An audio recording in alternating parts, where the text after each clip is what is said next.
It's good to be here. My name is Sandra Teta, and I'm here to present the best dancehall artist of the year with the beautiful ladies Sandra Leanne and Sarah Totten.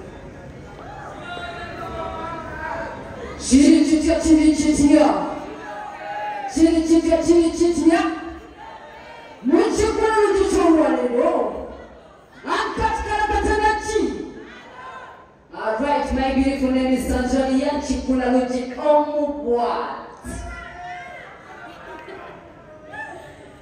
Alright, ladies and gentlemen, let's get the nominees. Nominees for Best Dancehall Artist, Fit Gaza.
Go.